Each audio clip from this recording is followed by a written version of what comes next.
একটা manual machine দেখতে পাচ্ছেন। আসলে আজকে এই ভিডিওতে আমি কথা বলবো কিভাবে ব্যবহার করবেন, একদম বিস্তারিত বিষয় নিয়ে আপনাদেরকে বোঝানোর চেষ্টা করব। আমাকে অনেকে বলেন যে কিভাবে ব্যবহার করবেন বা আর্দ্রতা কিভাবে নিয়ন্ত্রণ করবেন, আসলে টেম্পারেচার কিভাবে নিয়ন্ত্রণ করে, এই অটো মেশিনের মতন অন্যান্য কাজগুলি কিভাবে আপনি ম্যানুয়ালি খুব সহজে সমাধান করবেন। সম্পূর্ণ ভিডিওতে কিন্তু আজকে এই বিষয়গুলো নিয়ে আলোচনা করব। তো ভিডিওটি না টেনে সম্পূর্ণ শেষ পর্যন্ত দেখতে থাকুন। আশা করি আপনারা এই ভিডিওর মাধ্যমে একটু হলেও উপকৃত হবেন। আপনারা দেখতে পাচ্ছেন এটা একটা ম্যানুয়াল ইনকিউবেটর। এটা কিন্তু মূলত 80 ডিমের একটি ম্যানুয়াল ইনকিউবেটর।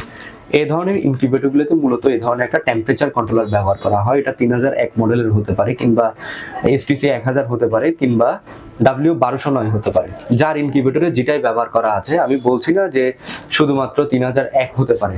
এটা এক এক ইনকিউবেটরে এক এক কন্ট্রোলার হতে পারে। মূলত এটা একটা টেম্পারেচার কন্ট্রোলার। এই টেম্পারেচার কন্ট্রোলারটা কিন্তু ম্যানুয়াল ইনকিউবেটরে অটোমেটিক টেম্পারেচারটা নিয়ন্ত্রণ করায়। 21 দিন পর কিন্তু মুরগির ডিম এই ইনকিউবেটরগুলোতেই হ্যাচিং হয়। অর্থাৎ এই ম্যানুয়াল ইনকিউবেটরে কিন্তু সেম টু সেম 21 দিনে বাচ্চাটা ফুটে। আর প্রথম দিন থেকে 18 দিন পর্যন্ত কিন্তু আপনাদের ডিমটাকে নাড়াচাড়া করে দিতে হয়। এখন আপনাদেরকে দেখাবো কিভাবে একটা ম্যানুয়াল ইনকিউবেটরে আপনারা ডিমগুলোকে নাড়াবেন। ঠিক আপনারা দেখতে পাচ্ছেন এখানে আমরা 35টার মতন ডিম দিয়েছি।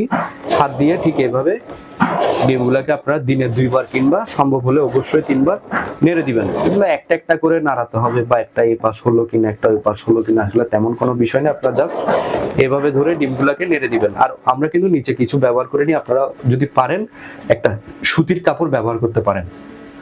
এই ক্ষেত্রে ডিমগুলা যে দিক থেকে দিকে গড়াচ্ছে সহজে কিন্তু কার গড়াবে না। পানির নিচে দেখেন একটা পানির পাত্র কিন্তু আমরা রেখেছি। এটা মূলত আর্দ্রতা বাড়ানোর জন্য। এই যে ফ্যান আর্দ্রতাটা কিন্তু মেশিনের চারপাশে ছড়িয়ে দিবে।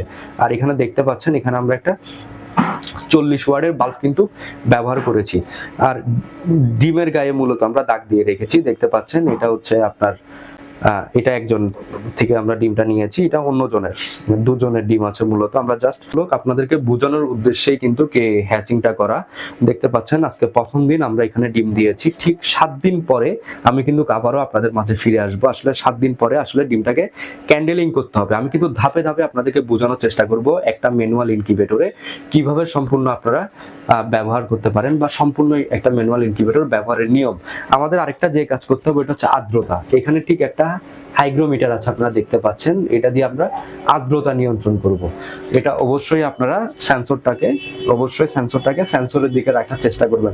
আমরা কিন্তু প্রথম 18 দিন আর্দ্রতা নিয়ন্ত্রণ করব হচ্ছে 50 থেকে 65-র মধ্যে। অর্থাৎ যেহেতু ম্যানুয়াল ইনকিউবেটর, আমরা কিন্তু এটাতে চাইলেই অটো ইনকিউবেটরের মতন 60, প্রথম সপ্তাহে 60, দ্বিতীয় সপ্তাহে 65, তৃতীয় সপ্তাহে 70, বা প্রথম সপ্তাহে 55 এভাবে কিন্তু নিয়ন্ত্রণ করতে পারবো না।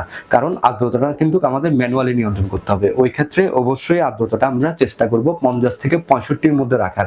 কোনোভাবে যদি দেখি আর্দ্রতা 55, 60 কিংবা 65-র উপরে চলে গেছে, আর আমাদের ডিমের বয়স যদি 10-12 দিন কিংবা 5-6 দিন হয়ে থাকে, তাহলে অবশ্যই আমরা যে পানির বাটিটা ব্যবহার করেছি ওইটার তুলনায়, যেমন ধরেন আমরা এখানে বর্তমানে যে পাত্রটা ব্যবহার করেছি এই পাত্রের তুলনায় যদি আমরা একটা ছোট পাত্র ব্যবহার করি, অবশ্যই আর্দ্রতা তুলনামূলক কমে যাবে।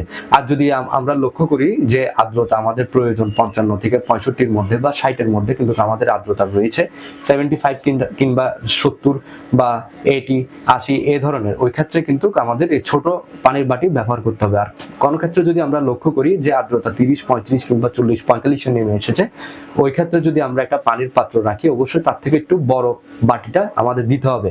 আর হ্যাচিং টাইমে যখন আমাদের 70 থেকে 75 আর্দ্রতা প্রয়োজন, অবশ্যই একটা ভিজা কাপড় কিন্তু ফ্যানের নিচে রাখতে হবে, হ্যাচিংটা যাতে ঠিকভাবে হয়ে যায়।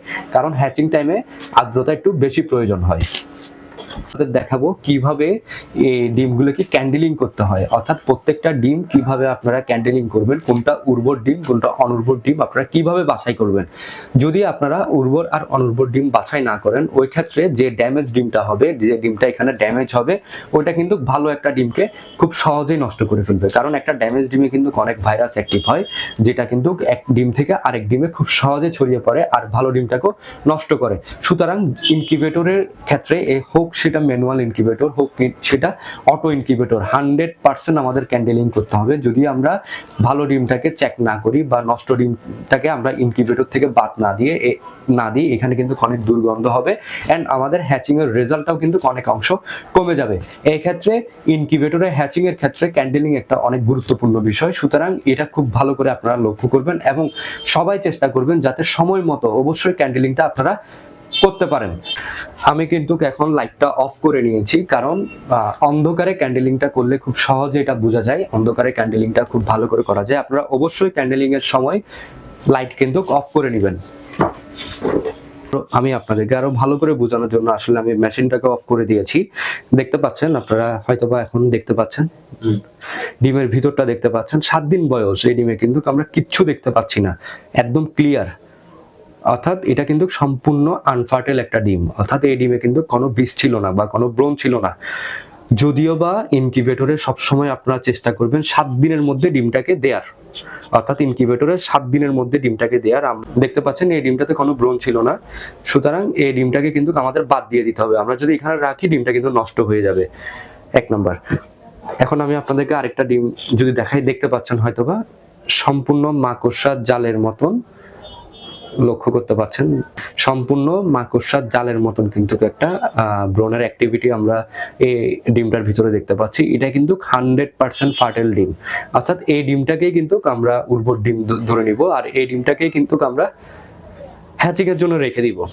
আমি যদি আরো একটা ডিম আপনাদেরকে দেখাই, দেখতে পাচ্ছেন হয়তোবা এটাও কিন্তু একটা উর্বর ডিম, অর্থাৎ ফার্টাইল ডিম, মাকড়সার জালের মতন চারপাশে এইভাবে বিস্তৃত থাকবে। আমরা এখন একটা ড্যামেজ ডিম খুঁজবো।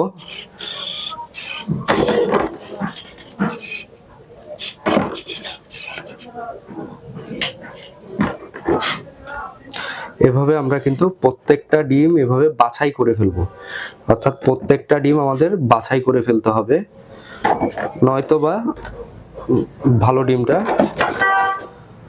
নষ্ট হয়ে যাবে। এই দেখেন আরেকটা ডিম আমি আপনাদেরকে দেখাচ্ছি, এটা কিন্তু ড্যামেজ।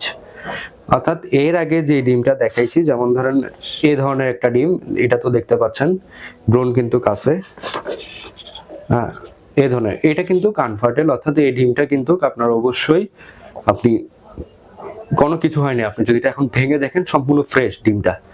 আর এই যে ডিমটা দেখতে পাচ্ছেন এটা কিন্তু ড্যামেজ, যেটা দেখতেছেন ঘোলাটে হয়ে গেছে, চারপাশে অন্ধকার।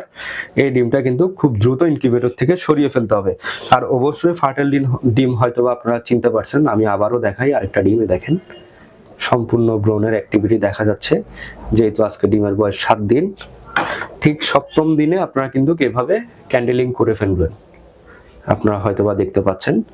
শুধুমাত্র ভালো ডিমটাই কিন্তু আমরা রাখবো আর বাকি যে ডিমটা আমরা থাকবে ওটা কিন্তু বাদ দিয়ে দিব। মেন যে বিষয়টা এটা তো হচ্ছে দিনে 2 থেকে 3 বার আপনাদের অবশ্যই ডিমটাকে নেড়ে দিতে হবে, 1 নাম্বার বিষয়। 2 নাম্বার হচ্ছে উর্বর অনুর্বর ডিম আপনাদের বাছাই করতে হবে। ধরেন এই ইনকিউবেটরটাতে আমরা 30টা ডিম দিলাম, তার মধ্যে 10টা ডিমে কোনো ব্রণ ছিল না বা 10টা ডিম অনুর্বর, আর যে ডিম থাকবে ওটা থেকে কিন্তু আপনি ভালো একটা রেজাল্ট অবশ্যই আশা করতে পারেন। এর পাশাপাশি আমি আপনাদেরকে আরো একটা জিনিস যদি বলে দিই, অনেকে আমাকে কোয়েশ্চেন করেন যে ম্যানুয়াল মেশিনের কন্ট্রোলার কিভাবে আপনারা সেটিং করবেন। একটু কাছে আসেন, দেখতে পাবেন আপনি, দেখেন সেট বাটন আমরা চাপ দিয়েছি, এখানে আমরা রেখেছি 37.0, যে বাটনটা উপরের দিকে অর্থাৎ আপ তীর চিহ্ন উপরের দিকে, এই বাটনে আমরা রেখেছি 37.0, আর যেটা ডাউন বাটন অর্থাৎ তীর চিহ্ন নিচের দিকে আমরা কিন্তু ওইটাতে রেখেছি 37.7। সব সময় ম্যানুয়াল ইনকিউবেটরের ক্ষেত্রে আপনারা এই সেটিংটি করবেন, কারণ অটোমেটিক ইনকিউবেটরের ক্ষেত্রে আমরা হয়তোবা 37.5 থেকে 37.7 রাখি, কারণ ওটা তো ওভার টেম্পারেচার আউটের ব্যবস্থা থাকে। যেহেতু এটা ম্যানুয়াল ইনকিউবেটর, এটাতে ওভার টেম্পারেচার যদি হয়ে যায় ওটা আউট করার কোনো ব্যবস্থা থাকে না। অবশ্যই ডিস্টেন্সটা আপনারা একটু বেশি রাখবেন, ওই ক্ষেত্রে ওভার টেম্পারেচার হওয়ার সম্ভাবনা কিন্তু 80% কমে যায়। আমি ঠিক যেভাবে বলতেছি আপনারা এভাবে একটাবার ফলো করে দেখবেন, আশা করি এটাতে আপনাদের রেজাল্টের অনেকটা ইমপ্রুভ হবে। আরেকটা জিনিস যদি আমি আপনাদেরকে দেখাই, সহজ একটা জিনিস যেটা অনেকে বুঝেন না, আর্দ্রতা। ধরেন কোনোভাবে অতিরিক্ত শীতে বা শীতের শেষে যেটা হয়ে থাকে, আর্দ্রতা উঠাতে অনেক কষ্ট হয়। আপনারা যে কাজটা করবেন, এখানে এই বাটিতে একটা কাপড়, ভিজা কাপড় দিবেন, পানি রাখবেন, দেন ওই কাপড়টাকে ফ্যানের উপরে টেনে দিবেন, দেখবেন আপনি সেকেন্ডের মধ্যে আপনার আর্দ্রতা কতটা বৃদ্ধি হয়ে যায়। আর অবশ্যই যাতে আর্দ্রতা অতিরিক্ত বেশি না হয়। যদি আর্দ্রতা আপনি অতিরিক্ত বেশি করে ফেলেন, ডিমের যে পানিটা যেভাবে শুকানোর নিয়ম ওটা কিন্তু ওইভাবে শুকাবে না, এতেও কিন্তু আপনার হ্যাচিং লস হওয়ার একটা বড় ধরনের সম্ভাবনা থাকে। আরেকটা জিনিস, অনেকে বলেন যে ভাই আমি ইনকিউবেটরে টেম্পারেচার সেট করে দিয়েছি 37.7, আমার টেম্পারেচার 38 39 হয়ে যাচ্ছে। ওইটার একটা সমাধান ম্যানুয়াল ইনকিউবেটর হলে বাল্ব। এই ধরনের কোনো সমস্যা হলে অবশ্যই আপনাদের বাল্বের ওয়াটটা কমায় দিতে হবে। ইনস্ট্যান্ট আপনি বুঝতে হবে টেম্পারেচার ডিভাইস দেখে, যে আপনার বুঝতে হবে যে এই ইনকিউবেটরটাকে আমি কিভাবে এখন আয়ত্ত আনতে পারি। এগুলো কিন্তু সিম্পল জিনিস। আপনি যে কাজটা করবেন বাল্বের ওয়াট কমায় দিবেন। যেমন ধরেন আপনার মেশিনের 60 ওয়াটের বাল্ব আছে, লাইট অফ হওয়ার পরে টেম্পারেচার 2-1 ডিগ্রি বেড়ে যাচ্ছে, ওই ক্ষেত্রে আপনারা সাথে সাথে বাল্বটাকে 25 ওয়াট করে দিবেন, দেখবেন সমস্যা সমাধান। আর সহজে কিন্তু আপনার ডিমটাকে আপনি বাঁচিয়ে নিতে পারবেন। তো বন্ধুরা, আজ এ পর্যন্তই। যদি আমাদের ভিডিও আপনাদের ভালো লেগে থাকে অবশ্যই ভিডিওটিতে একটি লাইক করে শেয়ার করে অন্যজনকে দেখার সুযোগ করে দিবেন। আর যারা আপনারা আমাদের চ্যানেলে নতুন, এখনো আমাদের চ্যানেলটিকে সাবস্ক্রাইব করেন নাই, প্লিজ দ্রুত সাবস্ক্রাইব করে পাশে থাকবেন, যাতে নিত্য নতুন ভিডিও সবার আগে পৌঁছে যায় আপনার কাছে। আজকের মতন বিদায় নিচ্ছি। আল্লাহ হাফেজ। আসসালামু আলাইকুম ওয়া রাহমাতুল্লাহ।